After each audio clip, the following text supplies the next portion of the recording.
Will Spider-Man and his partner Rek-Rap be able to escape the disgusting clutches of the demonic REPO? Well, let's hop into the pages of Amazing Spider-Man issue number 38 and find out together, shall we? So then, picking up directly from where the last issue left off, Spider-Man had ended up stumbling into a trap set by the evil demonic debt collector in an effort to try and save his friend Randy Robertson. Also, I'm only kind of now picking it up, but this guy actually did have a supervillain name this whole time. It was Re-Po, get it? It's kind of like Reaper, and also it's kind of like Rek-Rap. I get it, it's clever, just not all that clever, which honestly could sum up this entire arc so far. Spider-Man ends up getting swallowed whole by REPO and eventually transported to a whole pocket dimension inside the creature's stomach. It's there that Rek-Rap and the other members of the Insidious Six have actually been here for some time, and we know it's been some time, because get this, the villains are all deeply bored and annoyed by Rek-Rap's antics. Haha, see, guess what? They're just like us. We created a bad, annoying character on purpose, and if you bring that up, you're just not getting the point, man. Now, if you're like me, you're probably thinking to yourself, why is this a problem for Spider-Man? REPO's just going to take them all back to Limbo and Madeline Pryor, and once she sees that Spider-Man came along, she's gonna cut him loose because he's not the one she was after. Well, it's here the story decides to bend itself into a pretzel to try and artificially up the stakes. You'll remember that REPO had been running around doing a bunch of extracurricular repossessions. Well, it seemed that those also involved torturing people, assumedly to death, because it's the only thing this guy can actually remember from back when he was alive and human. And yeah, the book hasn't come out and said it yet, but it's painfully obvious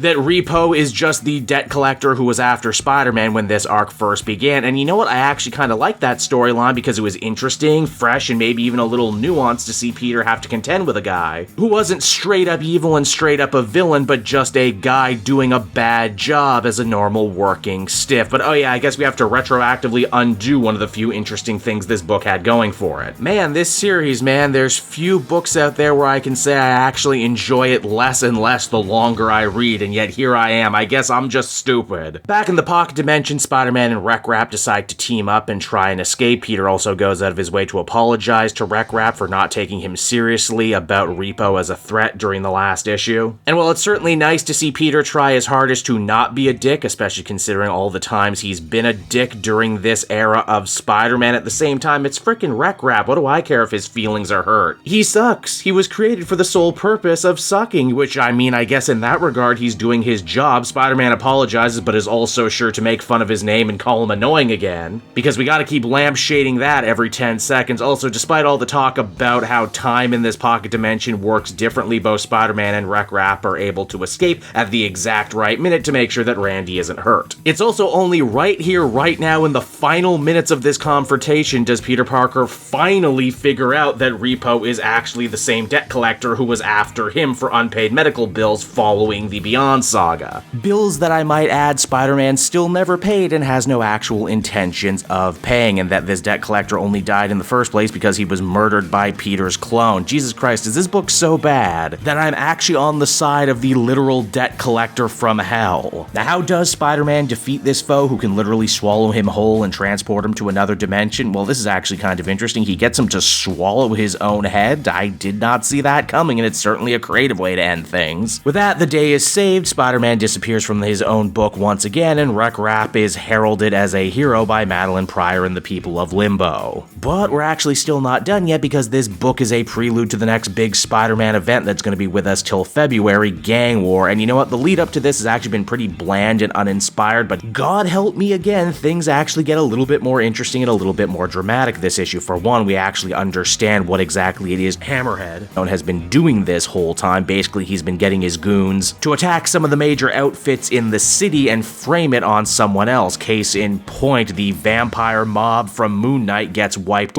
but they're sure to leave a bunch of inner demon masks behind, which in turn means their leader is without muscle and has to come to Hammerhead for help because he has the entire Magia behind him, as well as Silvermane and Count Nefario. Hammerhead Stone's also playing on the other gang lord's greed too, promising to cut up Madame Mask's territory as well as Tombstone's, despite the fact that he's not dead, he's just recovering in hospital. In fact, as we learn, Tombstone's daughter, Janice the Beetle, has been going out of her way to try and fight off anyone who would try and steal her father's territory, like Diamondback and Mariah. Naturally, all this fighting is driving a major wedge between Janice's romance with Randy, who is more dedicated than ever now to try and repeal the former Kingpin's laws regarding superheroes. The idea idea being that if they were around to help out, maybe he wouldn't have been kidnapped by a demon, and maybe his wedding wouldn't have been crashed by a hit. Whoa, wait, is this actual drama? Is this actual intrigue involving characters I like? Holy shit, I forgot what that felt like, even if, once again, it seems that the Spider-Man family of books really hates the concept of marriage, even for supporting characters. Now, you might also be wondering, okay, that's a lot of setup, but I don't see why the gangs are actually fighting each other yet. Well, for that, we cut on over to Count Nefario and Silvermane, who are patting themselves on the back for a job well done, only for Silvermane's robot suit to go haywire, attacking Nefario and eventually ripping off his own head again. It seems that there is a mysterious third party working in the shadows, who's actually the real villain behind the gang war event, who we can find out all about when we actually read that story starting soon. And so that was Amazing Spider-Man issue number 38, everyone, and overall I would call this issue forgettable at best. Everything about this arc just felt like they were marking time for gang war to start, and considering how much I despised the last Spider-Man crossover event, Dark Web, you'll understand why I'm a little reticent to hop into a brand new one, which is a shame, because normally this sort of gangland storyline where a bunch of colorful criminals fight each other, that's normally my jam in these sorts of things. And yet leave it to this book to make me doubt myself. Then of course you have Rek-Rap, who, whether or not you're going to enjoy this story really comes down to how much you like Rek-Rap as a character. Personally, I just feel like everything he's doing is try hard and a put on. Get it? We made an annoying character. Isn't he so annoying? Yes, he is, and I do not want to read about him. I'd rather be reading about Spider-Man in my Spider-Man book, but I guess that's also a double-edged sword, because when I do read about Spider-Man in this book, he's kind of an asshole. Overall, I would give this one a 5 out of 10, and that's mainly just for the last couple pages that do actually a pretty adequate job of setting up gang war. As far as that event goes, be sure to keep your eyes peeled to my channel, and I will tell you all about it. I'm not going to be reading all the tie-ins, but I'll definitely be reading the books that affect it most, and are tie-ins to stuff I was already reading.